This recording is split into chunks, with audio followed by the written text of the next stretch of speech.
Good morning, everybody. Good morning. This is going to be a long meeting, so I'm going to start promptly at 9.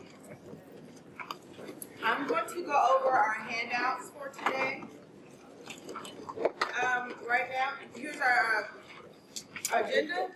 On our agenda, there are a few resources that you'll need. If you have questions during the meeting, since this is a long meeting, if you could use those soapbox throughout the meeting. We'll stop periodically to ask you if you have questions. But if we're not at a stopping point, feel free to go to Go Soapbox to answer, and we'll answer your questions. On November 22nd is the last day to have your campus view the test security modules. They can do that as a group or individually. If they do it individually, it prints out a certificate. If you do it in a group setting, make sure to have a sign-in. The deadline to request additional materials, this is new, and I'll go over it in a few minutes after we do the announcements, but that is one of your handouts. Also, EOC quality control, we're doing 2 days of quality control. We need you to sign up. It would be nice if you signed up today during the meeting, but if you need to go back and confer with your campus, the deadline is November 22nd. And we also need for you to acknowledge that you're going to turn in your ACP materials every day during the testing window. We know that there are some campuses that have less than 8 periods, and you might not test on the first day because you don't have the same number of periods as the traditional campuses.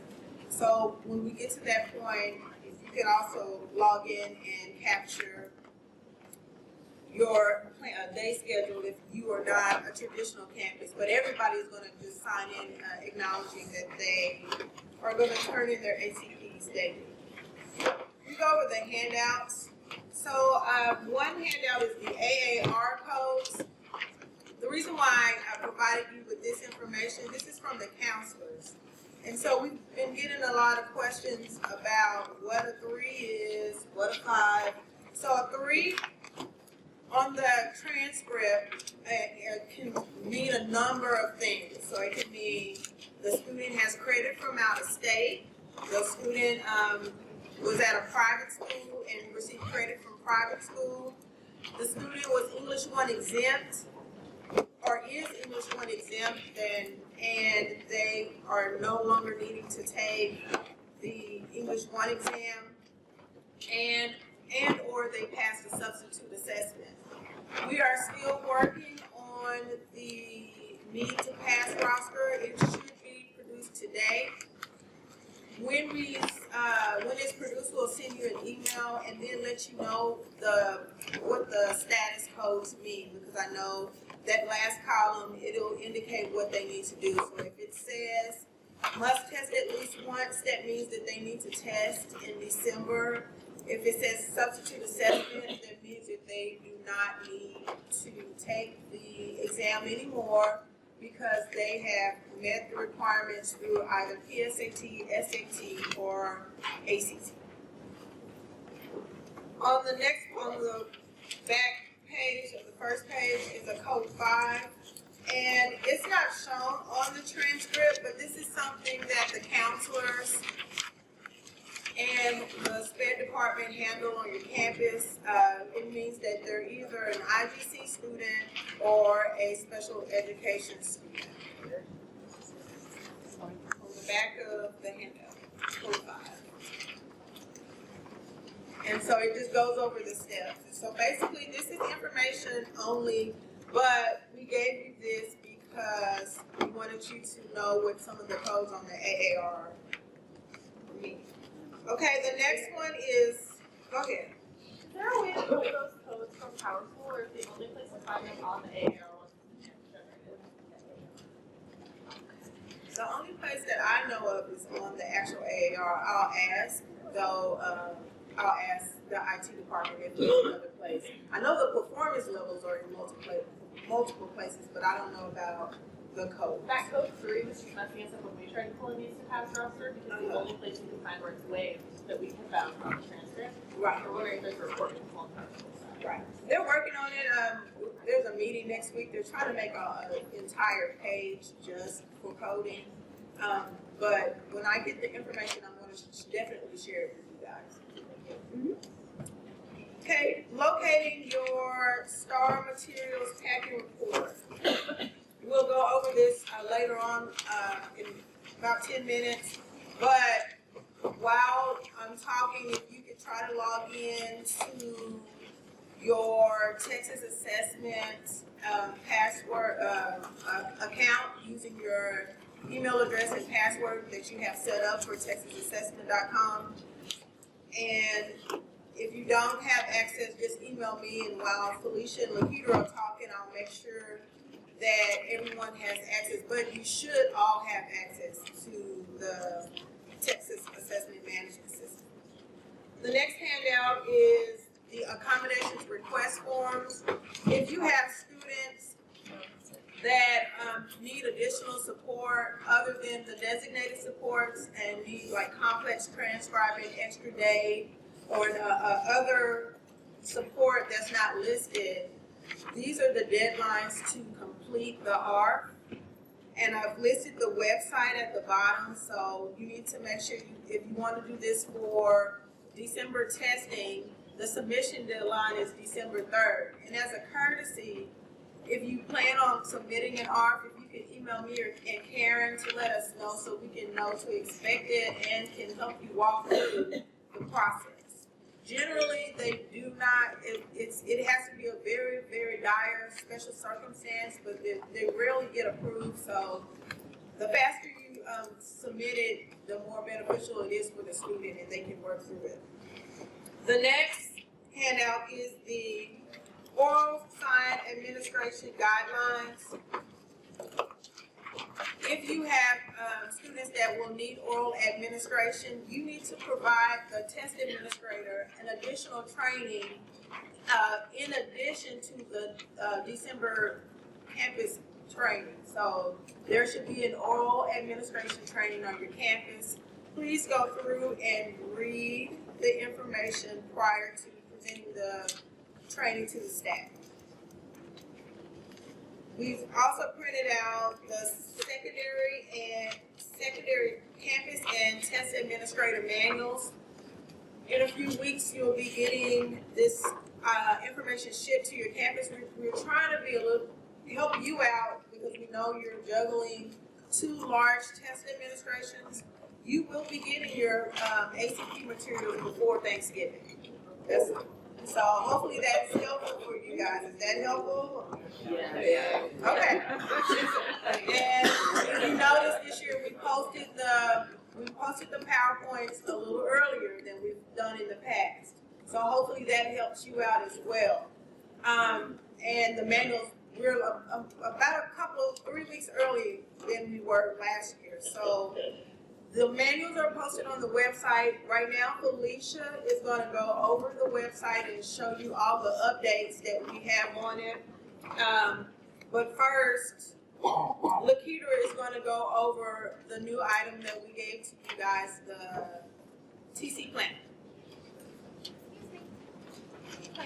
Will we get the answer documents and everything, or just we get all at one time? I think it's everything, but don't hold me to that. But I want to, because we've already printed, we printed the answer sheets. We've done all of that, so I think it's everything for ACPs. Good morning. Good morning. How are you all doing this morning? Good. Good.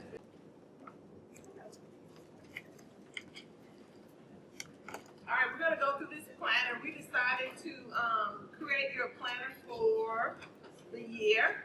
So you already have your planner for the whole entire year. So keep this is your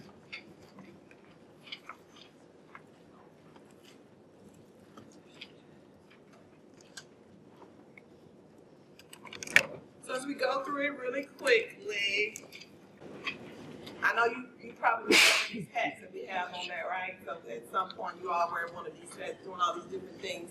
You can find our contact information on the first page behind the cover sheet.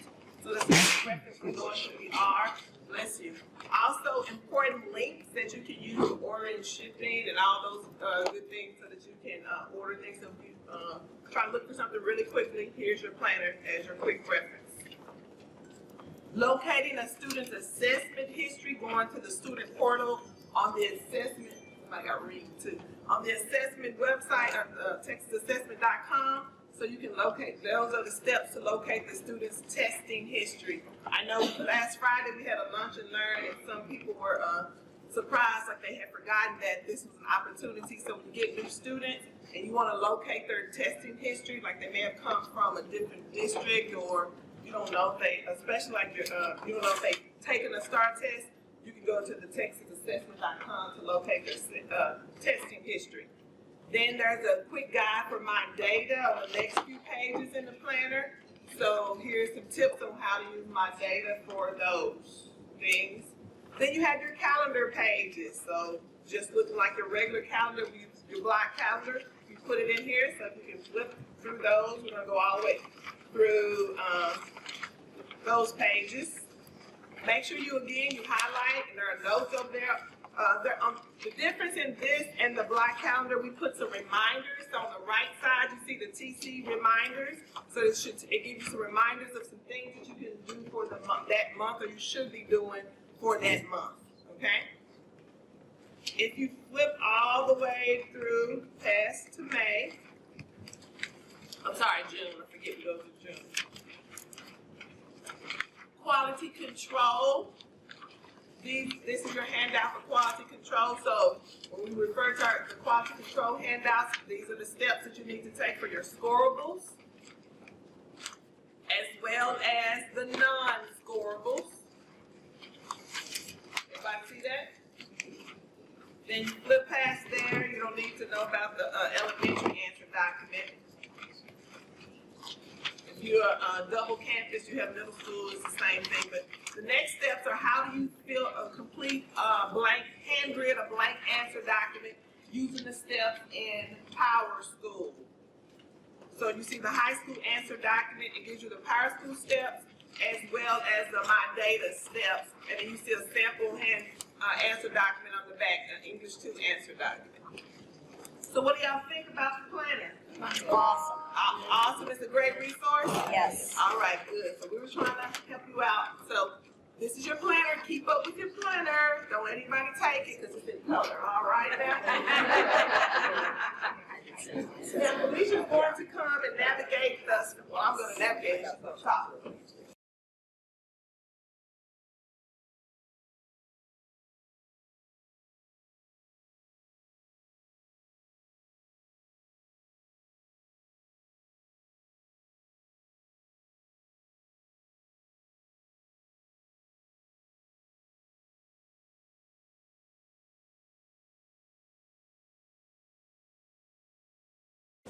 Good morning. Good morning.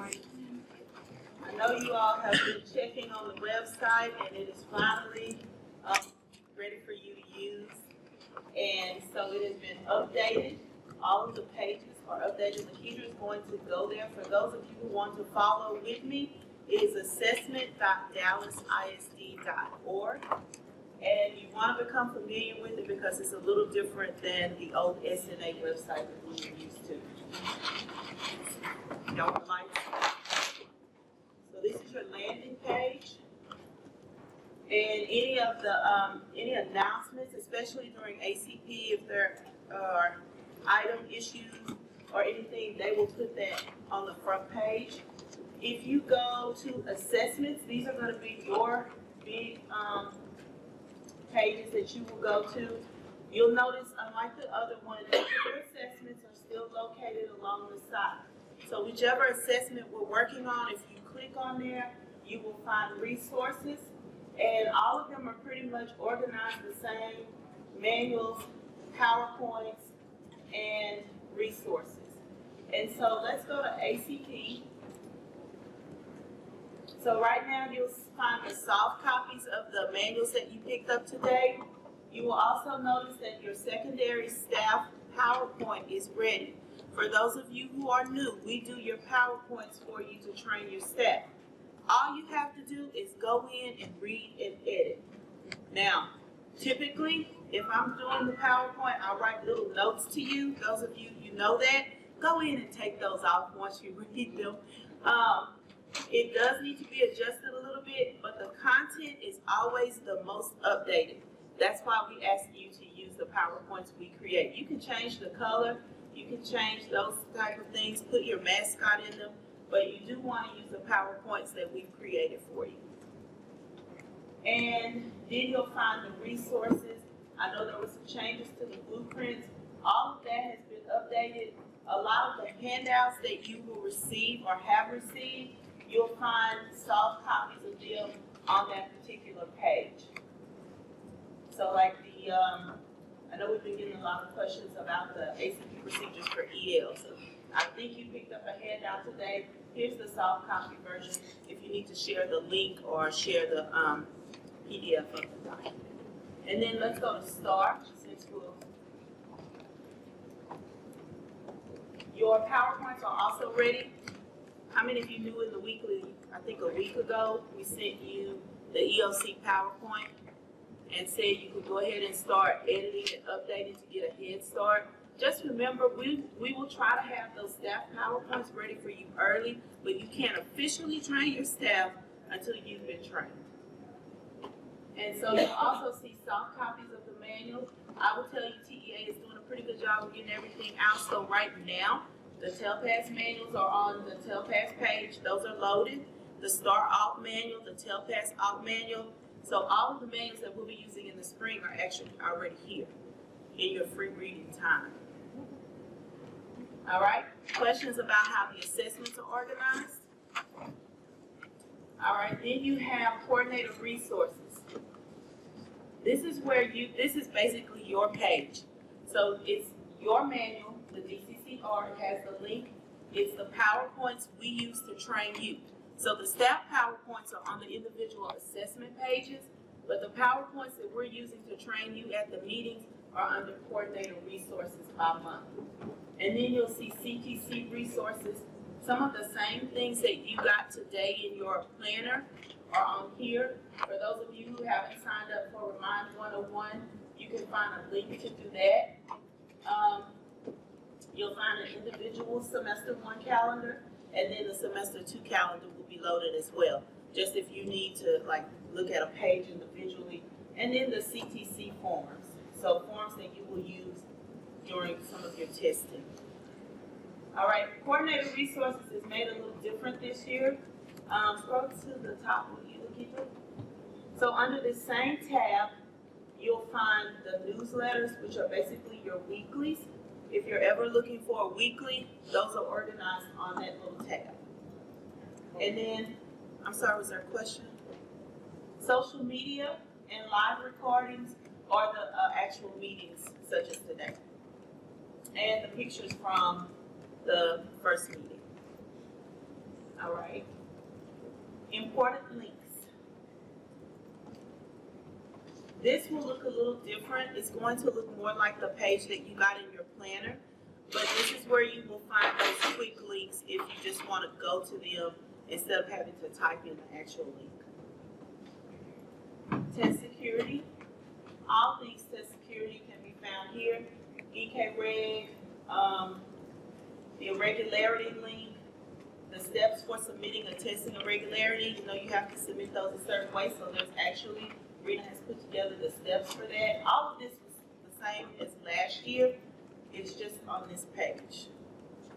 This is also, and I'll get with Rena. We'll talk about if we need to put the CD charts under forms or under, we can keep it here. Right now they're under here, or they make it both.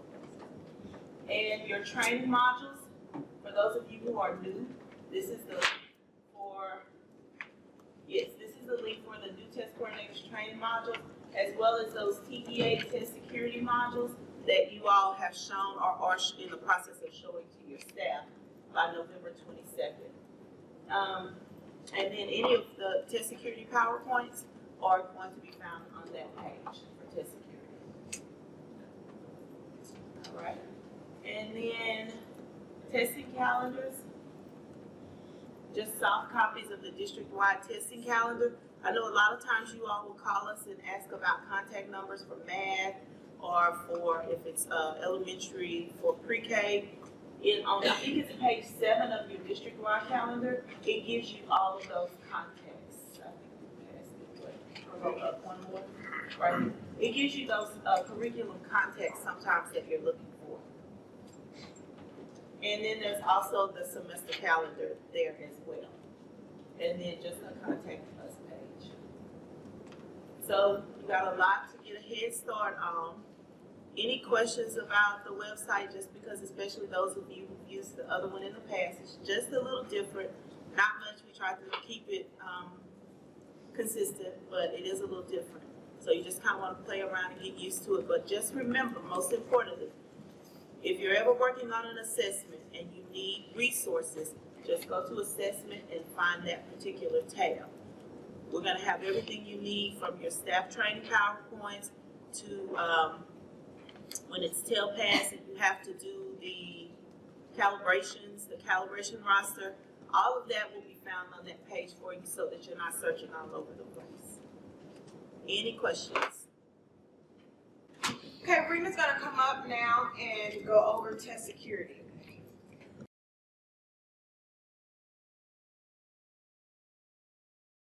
All right, here we go again with test security, everybody.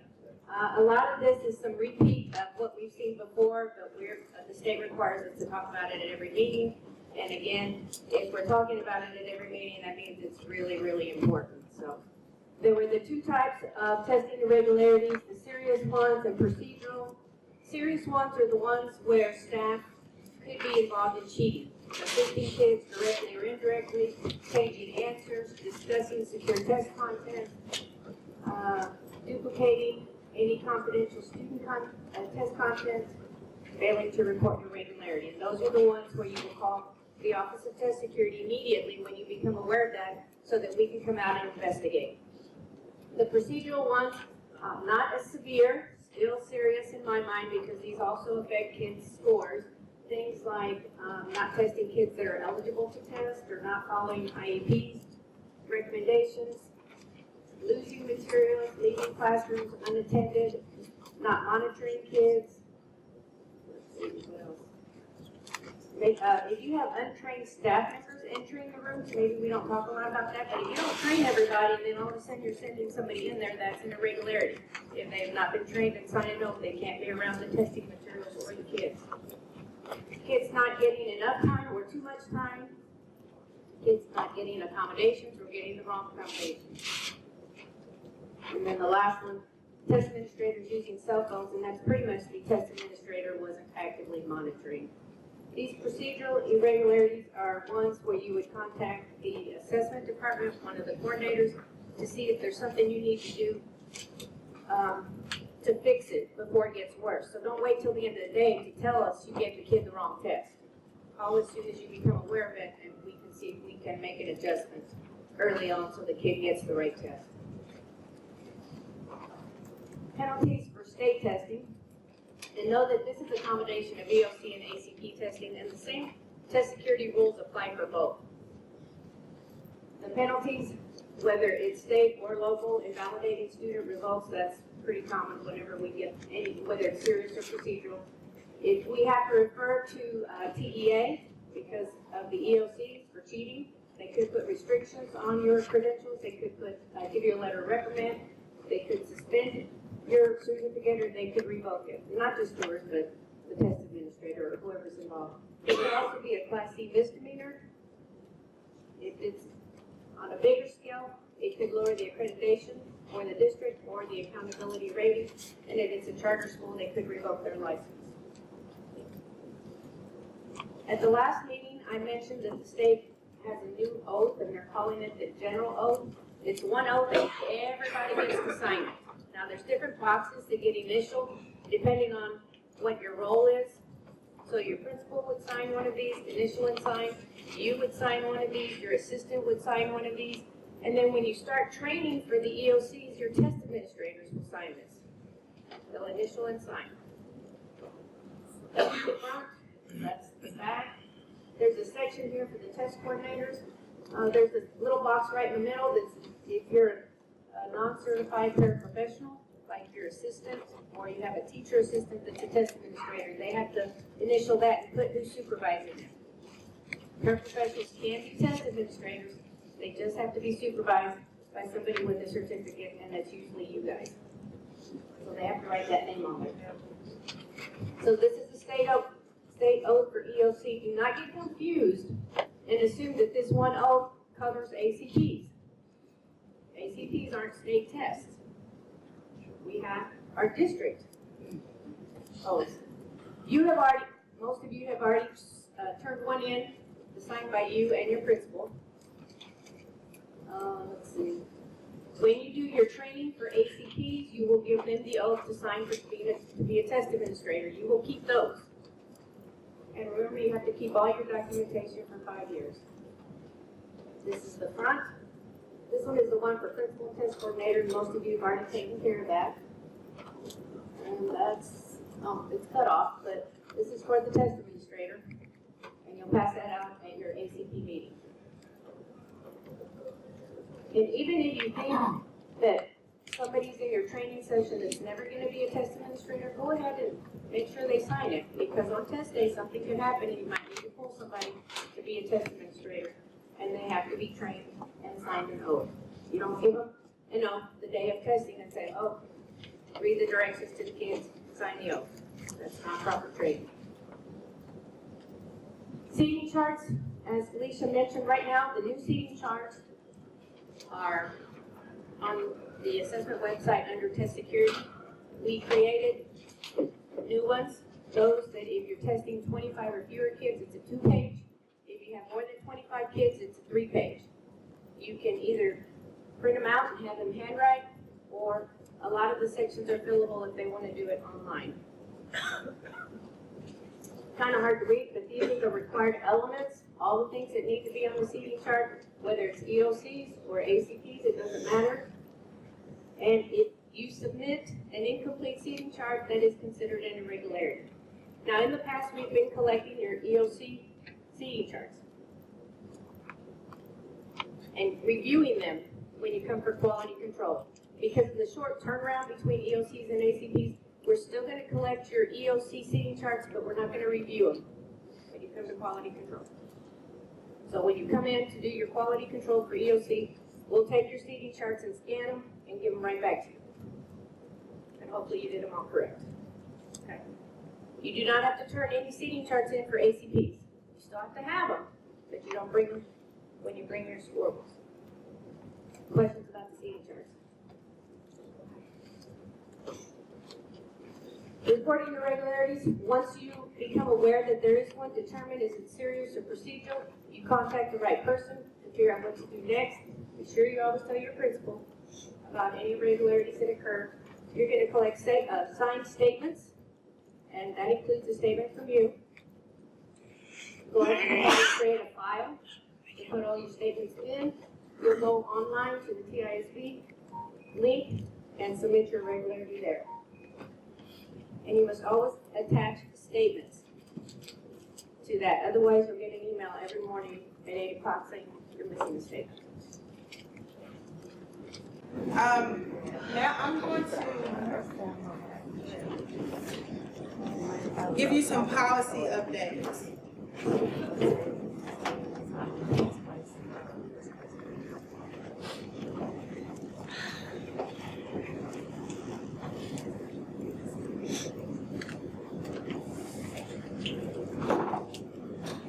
Sorry, I left my cell phone over here. Okay, so first thing is about the tech students and using substitute assessments for students that are who were in high school prior to 2011, 2012. There are a number of routes they can take to now get their high school diploma. One of the options is for them to take the current STAR test. And you might have students that show up to your campus who were students prior to high school students prior to 2011-12, who need to take an exam to earn their high school diploma. If that is the case, we prefer that you call us and we'll walk you through the steps, but we are wanting those former tax TAS students to test online. So Senate Bill 213 just extends their the guidelines on what they can use to meet alternate graduation requirements. Senate Bill 213 also refers to substitute assessments for STAR. And if you Google substitute assessment STAR, you'll get the current tests that are available for students to use in lieu of taking the STAR test, and it will give you the policy.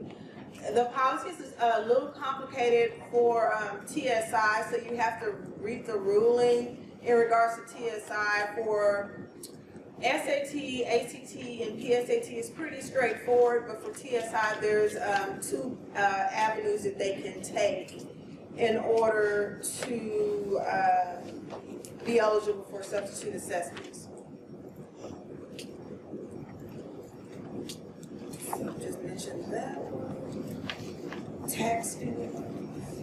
If you do have a tax student or a tax TAS team student that shows up on your campus, you need to go to this link that's in the PowerPoint and just let us know so we can look on the system to make sure that you've captured everything that needs to be captured for the student. You will need to, when the student calls you, you need to make sure you have their email address and their current mailing address, because once the results are in, they'll email the student to let the student know, hey, you need to go to the portal and check your results. One thing I did not mention is the other option. So if they, for tax TAS teams, so if they've taken the end of course, the final exam or what the tax TAS or teams 3 or more times, or if they take STAR at least 3 times, they can be eligible for graduation by sitting before the local graduation committee. And the committee consists of 2 representatives from the assessment department and 2 representatives from the counseling department. And it's a pretty easy process. All you need to do is have work history and a resume and have earned all your credits. And then that's pretty much it. The hardest part about it is the wait, because it takes a while for the records to be processed. But that is an option. So if you get people calling you wanting to know what options are they can take a substitute assessment, they can take STAR, or if they've taken the tax TAS teams multiple times, they can just submit their resume and go before the committee. Excuse me, how would I know that they've taken, is there a place I can look it up to see their scores? You would contact us. Okay, thanks.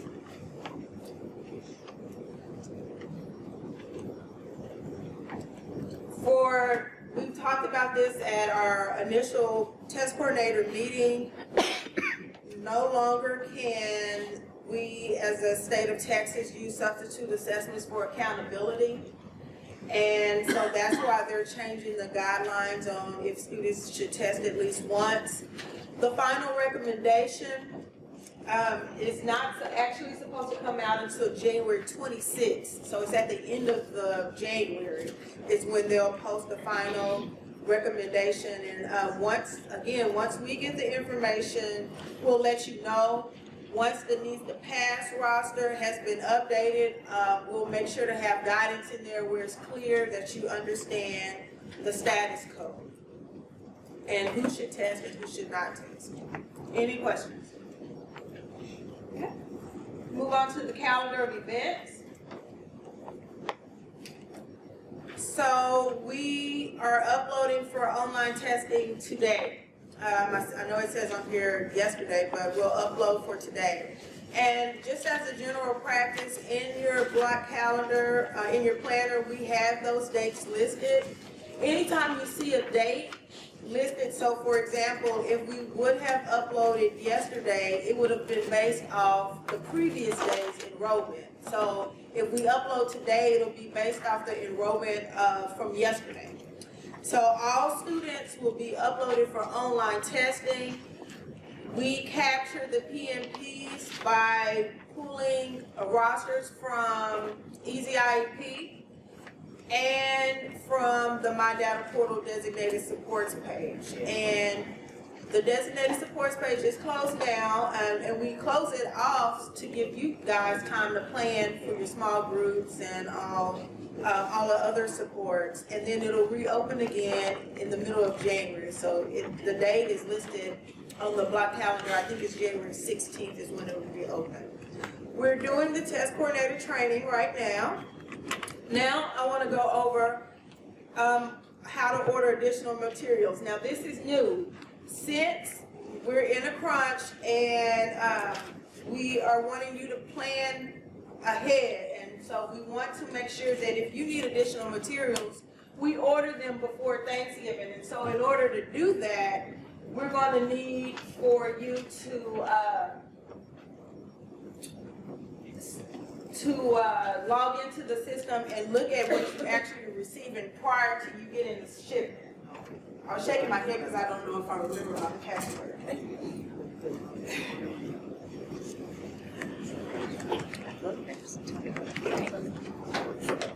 It doesn't. I have to. So if you can log in with me. It just says processing.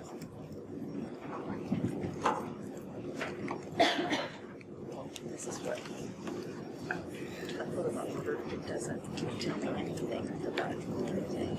It just says it's processing. It doesn't tell me what I'm getting unless there's some way to get it. All right. So I'm going to go to orders, view track. Then I'm going to select initial. Then I'm going to select the test administration, which would be December. And for my material type, I want to know what's happening with my test materials. And I'm going to look up Roosevelt. And then just push search.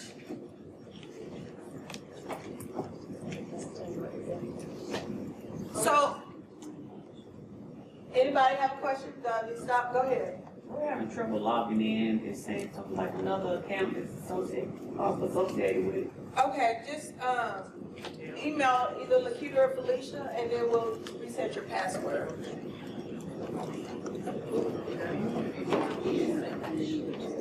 Any other questions? Lauren, did you have a question? No. Oh, okay. Okay. All right, and so all the way over to the right, it'll show you where your materials are. So I can either press the magnifying glass or export it. I'm going to export it. If you can't get in, just email one of us and we'll reset it. So this is all the materials that Roosevelt will get.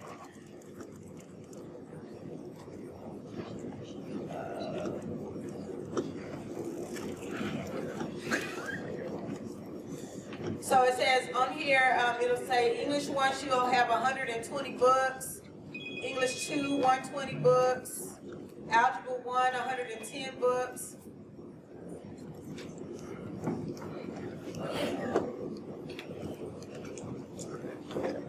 So based off of you looking at your campus rosters for testing, you should know if this is an adequate number or not. So if you need additional materials, you'll go to our website.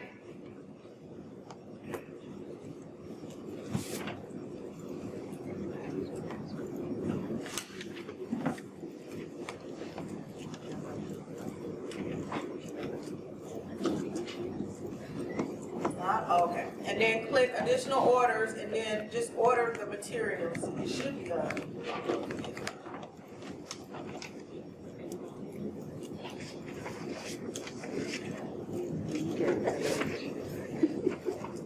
Yeah, and just order additional materials. And we're asking you that you have this completed by next Tuesday.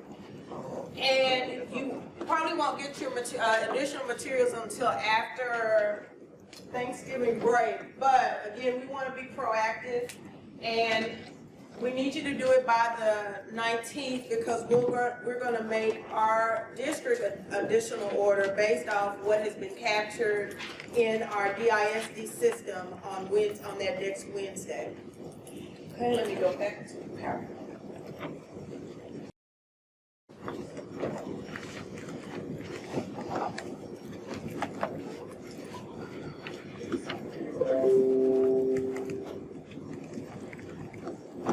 On November 14th is when you need to share your plan with your principal. Again, you should be working on your rosters right now. Make sure that you're looking up students and not just relying on the need to pass roster. Just all new enrollees, you should probably look those students up. And you should receive your shipment of materials by November 21st. November what? 21st. Thursday, the 21st. Oh. Yeah, you'll have both on the campus, and so hopefully you'll have room to squeeze all this information. And then training, you need to have training conducted for EOCs by December 6th. So right after Thanksgiving is the last day to do training. Generally speaking, once we train you guys, you have the information, so you can give it as soon as possible. So just think about that and make sure you're planning accordingly. The test dates, remember English 1 and English 2, those are required scheduled dates. All the other tests can be taken any time in the week of December 12th, 10th to the 13th. And just base your schedule off your numbers. So if you know you only have 59 algebra kids, you can test them the same day you test English 1. So work your schedule. If you need help with planning your schedule, contact one of us and we will come out and help support you as needed. You're going to turn, we already noticed that some people have already started capturing when they want to turn their scorables in. Please make sure to do that. It's on the agenda. Under action items, I think. And we will be there to support you, so let us know your needs and we will help you guys out. Few star reminders, you're going to deliver scorables either on the 13th or the 16th, that Monday. Remember, the 16th is the first day of EOCs, or one of the days for EOCs, so keep that in mind when you're planning out your schedule.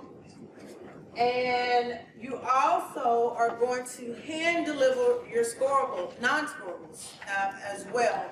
And the reason why is because we have to turn the stuff around to the state that exact same week. And we probably would, if we waited on a ship, the truckers to come pick it up, we'd probably be waiting until after January. So we need you to just bring them with you. We know the largest campus has like 13 boxes. Skyline has 13 boxes. So no one has more than 15 boxes. And you're going to receive the score reports within the district. We'll get them on January 14th. We'll let you know when they're posted on My Data portal.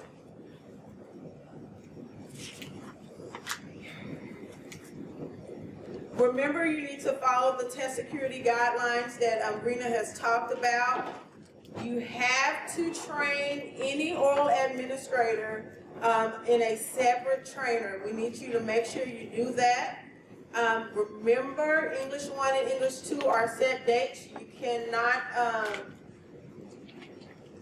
test those students on different dates. But if a student is absent on the English 1 day, you can test them on that Wednesday if they do not come to school on that Tuesday. Try to limit your announcements on the speaker, on your overall speaker on that day. Remember to follow the planner. We've printed out how to hand grid and answer document. As soon as the pre-code roster is uploaded to My Data Portal, we'll send out an email to that. Remind the teachers about active monitoring and what that looks like. When you're watching the videos, if you're doing it as a group, just have discussions on what active monitoring is and what it is not so they can know. Make sure that you have enough pencils, enough clocks for each room. Volunteers, you need to limit them. If they are not district employees, they should not be on the campus. You shouldn't have drinks or candy around test booklets, and make sure to monitor the extended time. Every day you should be quality controlling, so ideally you should be preparing at least 2 days in advance when you're preparing your buckets. That way you will be ahead of the schedule, and it'll help just in case that a bad event happens on campus, that an unexpected event happens on campus. So try to plan 2 days ahead. When you are voiding, and we do have void stamps for the few, I emailed a few people and asked them if they needed a void stamp. I have those today. We also will be giving you guys alpha sorters today that you can use to organize your answer documents by alphabetical order. Quality control, make sure that you quality control every day on your campus. Don't just have them turning in the buckets and you not check the materials. Make sure every answer document has a score code on it before they submit that stuff back into you. Our quality control is not the time for you to prepare. You should be doing that on the campus. And when you do come to quality control, please make sure to bring your laptop. So if you do have to look up a student because you didn't fill something out on the seating chart, just bring your laptop.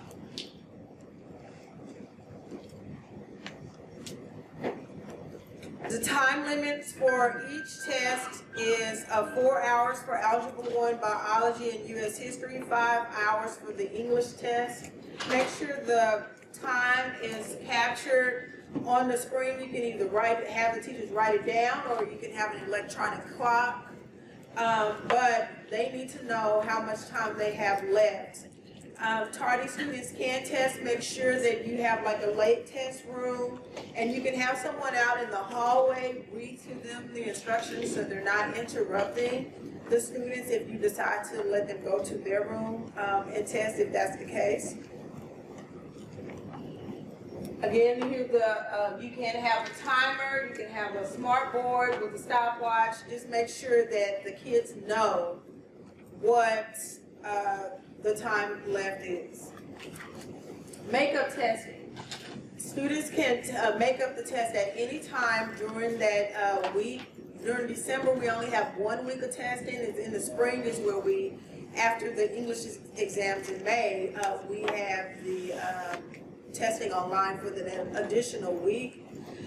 If a student becomes sick, they can come back and complete the exam the next day. So new with ETS this year, they're gonna, all the answers that were captured on the previous day, they have 24 hours. Once that 24-hour mark hits and they need to come back, they'll start where they left off. They can't go back and even touch. So even if they did go back and look at the answers, they can view, but they can't change it because ETS is capturing the information this year. So that's a plus for those who are using the online testing. For those testing on paper, make sure to have a sticky note or a clip to mark off where they stopped, because they should not be going back to what they answered or captured on the previous testing day. If you just happen to have a tax student that tests on paper, again, we want them to test online. But I do know of one tax student that will be, I think they're gonna be a scholar, that's gonna take the paper exam. Make sure to mark the bubbles on the answer document. T is for ELA. R is for TOS and teens reading. W is for TOS writing, and reading, writing are for sections of the TOS. So if you don't know what they need, contact us and we will look their test history up so that they can be tested accordingly. For Algebra 1, you would just mark T, and for Biology and U.S. History, you would mark T.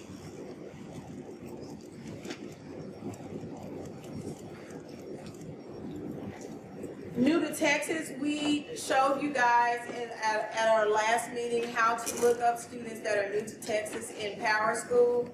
So if you can't remember, you need to go to the Power School Manual for Testing Coordinators and you can pull it up. I think it's just entry code equals EOS. Yeah, entry code EOS. And Power School, and that'll show you all the students that your data controller has captured as new to Texas. So it's possible that there might be more, but your data controller didn't capture them. So just have a conversation with the data controller on campus. And any student that is new to Texas, you need to bubble that field on the answer document.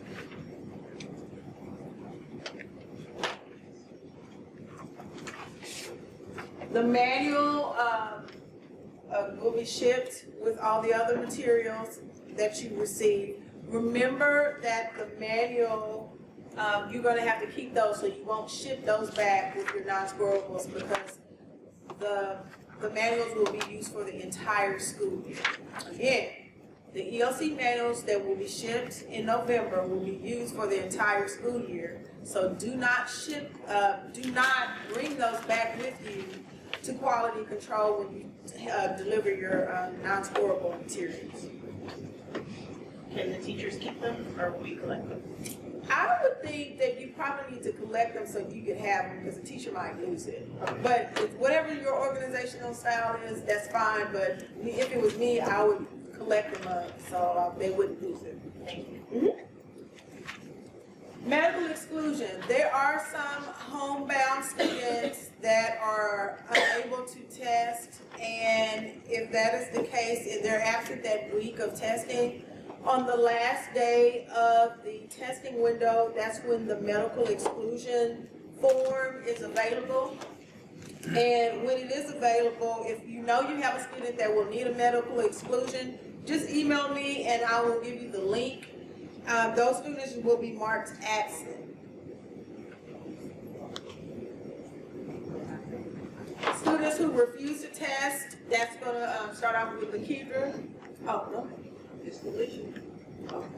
No, actually, you need to finish it out. Oh, you are okay. Students who refuse to test, we talked about this at our last meeting. You cannot make a student that is already tested once to keep retesting. If they don't want to test, they just don't want to test. So students that are testing for the first time, you mark them score. Students that have tested once and just refuse to test, you would mark them O. And in the summer, we void the answer documents for students that refuse to test. Now, someone will come up and talk about preparing the answer document.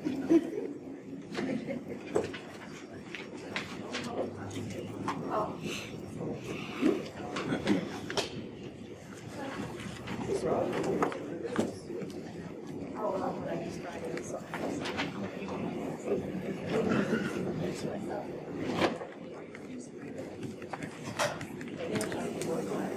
Okay.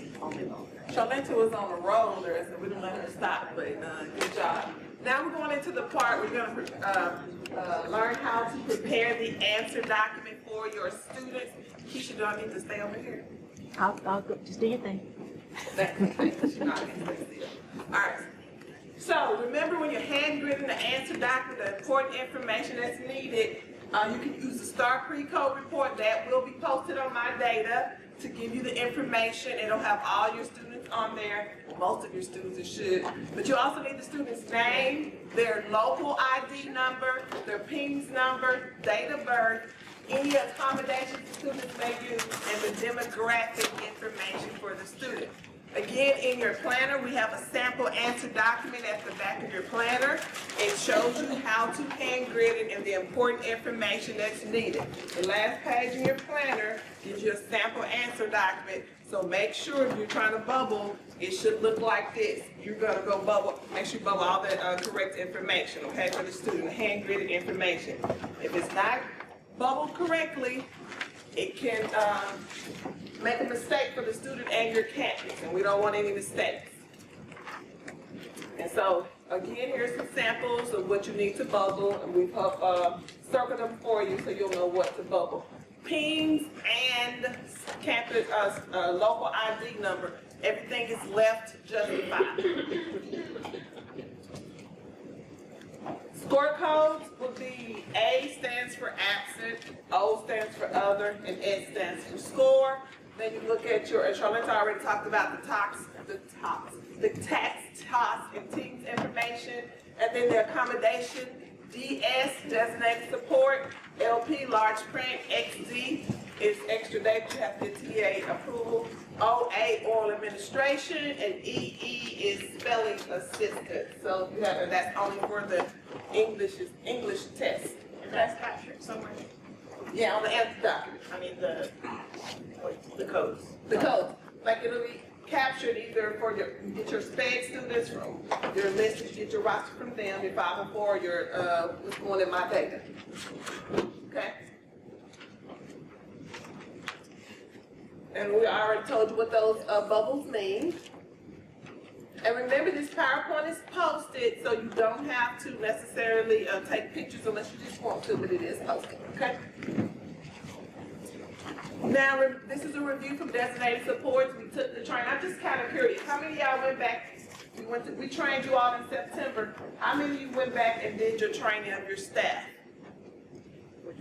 You know, the designated supports training we did in September. Remember, this is a trainer of trainers. When we train you, it's your responsibility to go back to your campus and come up with a training plan for your campus, because your teachers won't know unless you train them. The information is not just for you to keep. The information is for you to make sure that your staff, they know the information and they know what to do. Or otherwise, it'll make your job a whole lot harder because they won't know. So please take the information back to your campus, get with your administration, y'all decide how the training is going to take place. Are you gonna train everybody? Are you gonna train a small group? And then they're gonna go train somebody else? But the information needs to be presented to your staff. And the reason I asked that question is because the last week, right before designated supports were due, we got so many calls, like, well, what do we do here? And how do we do this stuff? We trained out in September, what happened? What does this mean? That meant that there was a breakdown somewhere. I had a teacher that went in and put large print for a bunch of shit, me too, and now it can't be changed. I thought I saw somewhere in your TC that the principals can still do it. They can. Well, the principal said he could. Oh, well. He may not know how, but they can be done. So again, accessibility features, this is just an overview because we went into detail in September, but remember, your accessibility features are available to most students if they meet eligibility requirements. Using your DCCR under the resource, the webpage, you can find those. They're available to any student, making sure that once you pull your spreadsheet from my data, using that spreadsheet to help you be able to group your students appropriately. And remember, a student cannot be required to use them. If they choose not to, that's the student. Individual or small group administrations, that's something new. TA decided this year to kind of give us a definition of what is a small group. So, the number of students in a small group is determined at the local level based on the needs of each student. Number of students in a small group should mirror as much as possible the same group size classroom testing situation. For example, and y'all make sure y'all help me make sure I'm saying this correctly, team. If a student is testing a small group, let's just say you have 8 students and that's how the student normally tests as a small group, then on testing day, 8 students can be a small group.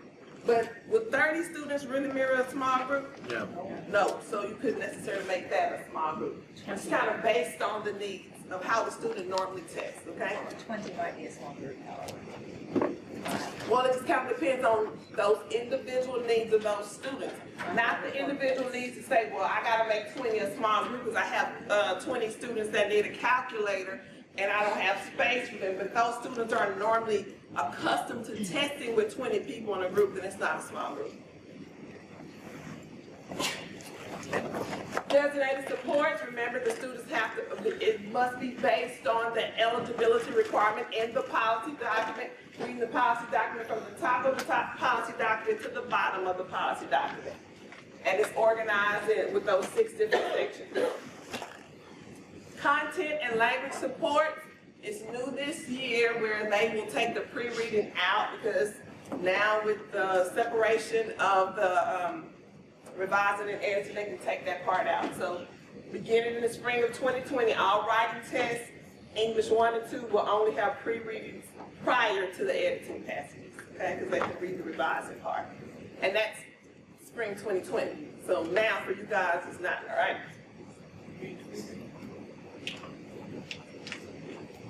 Those that require TEA approval, complex transcribing, mathematics scribe, extra day, and other.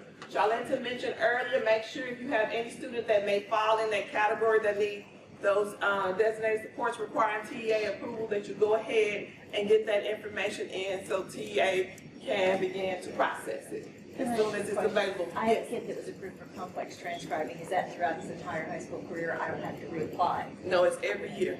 It's only, it expires in June of the school year, so you have to resubmit for this year.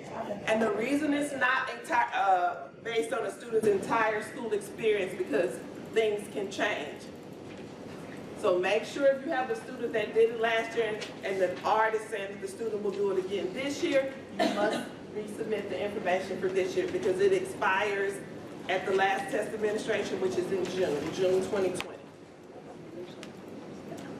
And I know you're probably thinking before, Julie, how it used to go from January to December. No, remember school year, from the beginning of the school year to the end of the school year. Okay, but I had him for last school year. So I need to do it for this school year now. Yes, ma'am. Okay, got it. And this is the accommodation request process. The form should be submitted online. They're gonna open, did they open already, Charlene? Oh, no. The ARC? Yeah, the ARC is open already. The link can be found on your accommodations resource page in your DCCR. And I think we may have posted.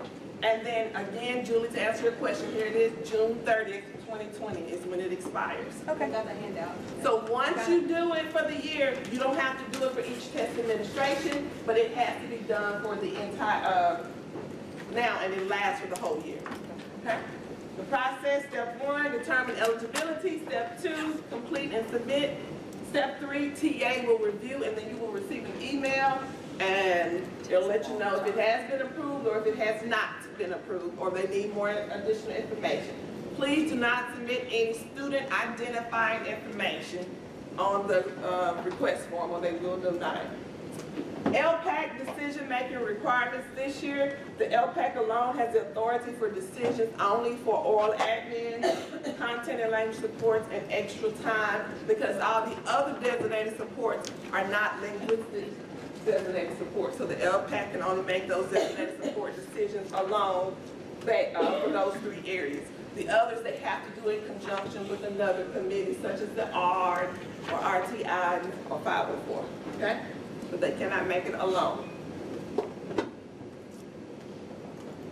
Now, the STAR Assessment Management System. You all were in it just a moment ago, because some of y'all sent me an email and said, can you please reset my password? We can only give you an overview. Felicia, or we should send Felicia help update PowerPoint that we'll be sending out. That will give you the step-by-steps. It's kind of compact, so it'll make it very easy. So we'll send that out later this week. And as you get closer to the window, you'll be able to go in and do these steps. I'm just going to give you an overview of the steps, but you will be able to, just so you have an idea of what to do once you get in there. Was everybody able to access it? Yes. Good. And make sure you stay in there. All right, so everybody know how to access it. You check thesassessment.com, you go to the steps, and you log in. Note, it is time. How many of your campuses have already started doing practice tutorials with your students? Good. For those of you that have already started, those of you that have not, you are behind. Make sure that your students have time to practice. If they don't have time to practice, they won't know how to operate on the system. So give them time to practice. There must be a secure browser.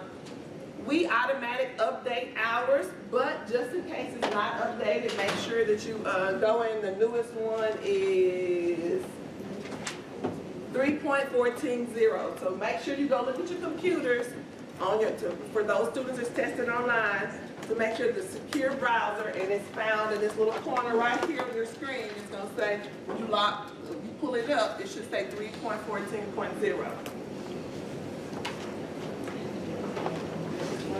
Go back. This one?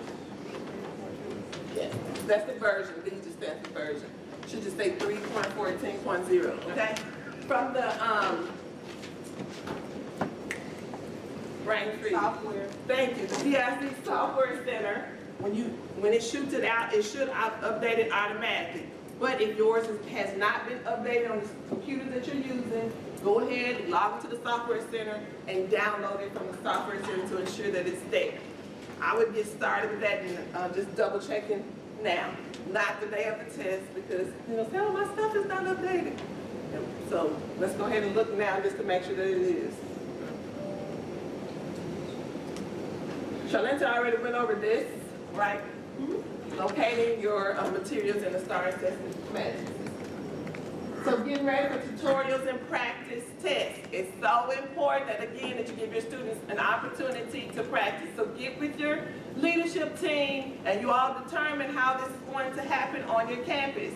It's not an option, it's a requirement. Give the students an opportunity to pass so that they can be familiar with it. Start tutorials. Each tab at the bottom of the screen contains a page explaining the online feature or tool. The videos do not have sound. The second page of each tab is a question to practice the feature tool, and the questions do not contain tested content. Now, this is our suggestion. Our suggestion is not only that you give your the students an opportunity, but have your teachers to go through the process so that they will understand what the students will experience once they're testing, to give them a better idea of how this online testing works. Felicia? Just letting you know, we also have the ETS produced a little PowerPoint, and it walks through what each of the tools can be used for. It's called STAR Tutorials and Tools, and so I will attach that to the weekly this week, and it's probably already posted on the website under Coordinated Resources. So it's basically what the students will encounter with the tools. Yeah, so it's a good idea that you, the test administrator, just to go through it so that they can have an idea of, oh, this is what a student might experience as they are using the tools and doing the practice online, okay? Then I think you'll have a better idea of what to do. The practice test from the STAR online testing platform, select practice. They're released from 2017 and 2018. All PMPs are available, including the text-to-speech, spelling assistance, and content and language support. So that's another practice tool for your students.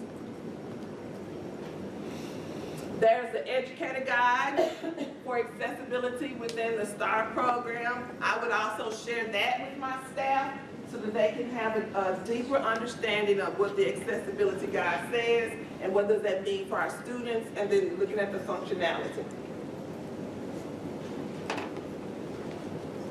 Again, those are the online tools. It's located in Appendix B, page 72 in your test administrator manual. So in the back of your test administrator manual, you'll see those shots that kind of tell you what the what these online tools are that your students will experience. You have the opportunity to view online testing session information. You get the student level view. You change values in the drop-down menus to find a subset of students or view different types of students. The print icon means to print the student test tickets. The one that looks like a check mark that sets test attributes. And then the last one is do not report or void, and you really shouldn't use that at all, okay? Unless something happens, you need to contact us before you choose the do not report or void. That's not really, you really should use that. Printing test tickets. Test tickets are available for printing 1 week prior to the start of the testing window. So for you all, that will be December the 2nd, I think. 2nd or 3rd, whatever that date is. I think it's the 2nd. So you can begin printing tickets. It's not anything wrong. No. I was doing something else. I got to.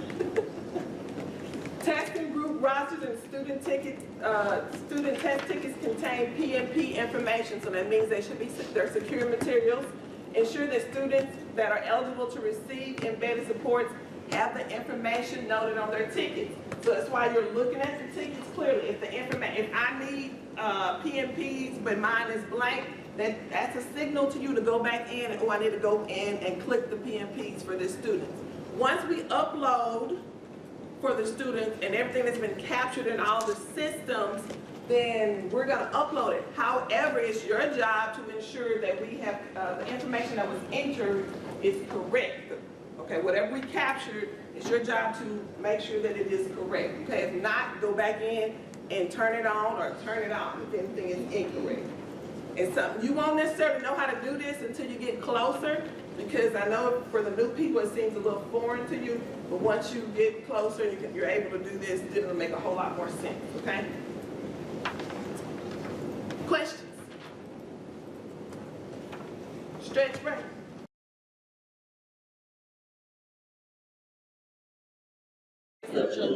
Okay. We need to finish this part as it relates to update your PMPs. Again, you will go into the system and update your PMPs. This is once the student has already started testing, log out of have the student to log out the online test, update the PMP embedded supports, and it's a test tab again. There is a PowerPoint with step-by-step, so it'll show you can see it. Then you return to the online test group where the ticket is located. Refresh the browser to update the sync status, and you have to wait till it says ready, because it's going to say sync process and all that. Once it says ready, the student can log in and then can resume testing after that. Attributes the same way. For the December administration, you will verify the score code and other attributes for the student. This can only be done through Monday, December the 16th. I think I'm thinking my date's correct. You only get to 5 o'clock if you have to do it. So if you have to update a student's attributes, it can only be done through Monday, December the 16th, 5 p.m. Ready to test, like any student that's uploaded that does not test online, there's no need for you to do anything. It will automatically expire. Okay, so don't go anything you have to close out or void or anything. It will automatically expire. We talked briefly earlier about quality control, returning your scorables. Make sure as you're taking in your scorables from your test administrators, make sure they have left nothing in their books. Whatever you give to them, they have to return that back to you. Make sure the answer sheets for their testing group is separate. All the information that's supposed to be on the answer sheet is there, and as well as the seating chart. Check all that in. If you have a smooth quality control checking in, you shouldn't have any problems when you come to us, because you're going to check the materials in from the test administrators, then your quality control as a whole, get your stuff ready, put it in the box, and return to us. Everything should be good. Don't destroy anything, return everything to us, all right? Organize your answer documents with paper bands, and again, the information at the back of your planner will help you. Use that document to help you bring your laptop to quality control. There is a campus and group ID sheet that needs to go with it, as well as, and it should already have your name, campus name and district name pre-coded on there. This is right justified. So if you had just 18 answer documents, you would put 0018, okay? So this is a right justified document. Back to the first slide. Are we gonna get enough of those every year? We seem like we have to ask for enough boards, enough things, enough, we don't have, you know what I mean? Yeah, I know what you mean, so. I don't know, they gonna just send you what they send you. If not, we'll have extras over there. And so, she said, you might get enough, you might not. So, but you should, but remember, when you put all your answer documents together, like all your English 1 answer documents, you only need one pink one, and then that, well, I don't know what color that is, it's like orange up there, but I think it's like a tannish color. I can't remember. This again is at the back of your planner, and it tells you how to go through and quality control. And so make sure you keep up with that and read that carefully before bringing in your materials. We're gonna email that, Felicia, the other quality control document that, or we're gonna make a link to it in this week's week policy. The one that they have to tell us about how many they're submitting, that we're gonna use at the place. Let's email it. All right, so as we get closer to, we probably won't put it in the weekly until soon. We'll say soon. We don't know if it's gonna be this week or not. But for those of you that are returning, you know what I'm talking about. The others of you are looking at me like, what are you talking about? I see that in your face. Terry said like, but it'll be on the website. But basically, it's the quality control document that you're gonna bring with you to us. And it has the test listed. It'll tell us the number of tests you're bringing and whether or not you won't have any makeups because testing ends on that day unless you come on that Friday, but hopefully you won't have any makeups to still do because we took that off. And that you have any boards and so on and so on. But we'll post it so it's just a document you bring in and we'll give you, that'll probably be your copy when you return. And this is the second page. Again, you have to return your non-scorables with you. So when you bring your scorables separately from your non-scorables, but you bring them all together. When I mean separately, your scorables need to be in their own little box, and then your non-scorables go back in the boxes that they came in, okay? Everybody got that, right? Scorables go in their own little box, and then the non-scorables go back in the boxes that they came in.